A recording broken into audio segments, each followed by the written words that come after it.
করতালি দিয়ে আমরা স্বাগত জানাই। প্লিজ আমরা করতালি দিয়ে স্বাগত জানাই।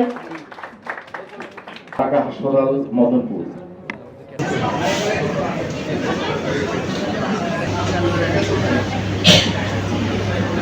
একটি বাংলাদেশ তুমি জাগ্রত জনতা, সারা বিশ্বের বিষয় তুমি আমার অহংকার।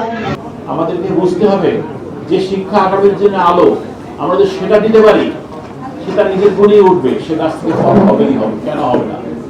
এই দেখেন আপনাদেরকে প্রথমেই দেখানো হলো, এই যে একটা ছাত্রকে আমরা স্টুডেন্ট দিয়ে তারপরে চাকরি করছে, আজকে সে নিজ গুণেই করবে। আমাদের যে ম্যাডাম বলে গেলেন যে আপনাদের যে শিক্ষা দেওয়া হচ্ছে এর আমরা যে চাইবো না, এর ফলটা আপনারা পরে বিলিয়ে দেবেন।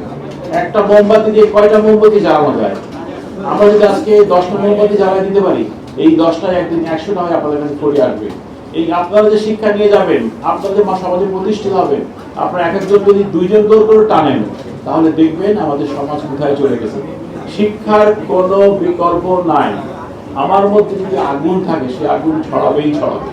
সেই জন্য আমি একটা বিশেষ অনুরোধ করবো আমার সাংবাদিক ভাইদেরকে, আপনারা এই মেসেজটা দিবেন যে বারাকা ফাউন্ডেশন কি করছে, শিক্ষার আলো ছড়াচ্ছে।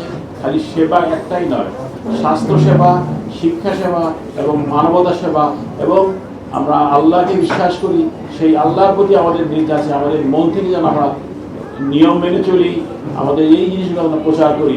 আমাদের যে সেই টিম কাজ করে, এরা নিঃস্বার্থভাবে কাজ করে। আমাদের এই যে বোর্ড অফ মেম্বার যারা আছে বা এই শিক্ষাবিদদের কমিটি যারা, তারা কিন্তু রিয়েলি ডেডিকেটেড। তারা খুব সুন্দর গুছিয়ে কাজগুলো করছে। শিক্ষার মান আরো উন্নত হোক। আজকে শুধু এই কয়েকজন তরুণ তরুণী নয়, বাংলাদেশের যে কোনো প্রান্তের যে কোনো তরুণ তরুণী বা আমাদের আগত ভবিষ্যৎ, তারা যেন শিক্ষায় শিক্ষিত হয়। প্রত্যেক শিক্ষার্থী যেন অনুপ্রাণিত হয়, উৎসাহিত হয়, মৌলিক শিক্ষায় শিক্ষিত হয়ে দেশকে জাতিকে আরো অনেক কিছু রিটার্ন দিতে। তাহলে এই দেশ যেতে পারে পৃথিবীর মধ্যে একটি অনন্য উচ্চতার বাংলাদেশে। আর স্বাস্থ্য মানুষের একটা অন্যতম মৌলিক অধিকার, সেক্ষেত্রে আমরা করে যাচ্ছি।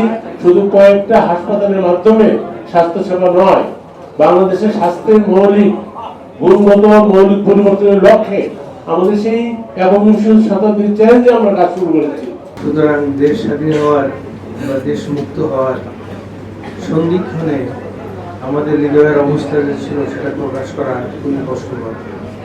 তবে যাই হোক, সেটাকে ধারণ করা, প্রতি বছর বছর পালন করা এবং সে উপলক্ষে বেশ কিছু কাজকর্ম করা, মানুষদেরকে উজ্জীবিত করা, আমাদের বাচ্চাদেরকে উজ্জীবিত করা, দেশপ্রেমে উদ্বুদ্ধ করা, এটা আমাদের নৈতিকতার অংশ বলে আমি মনে করি এবং করা দরকার।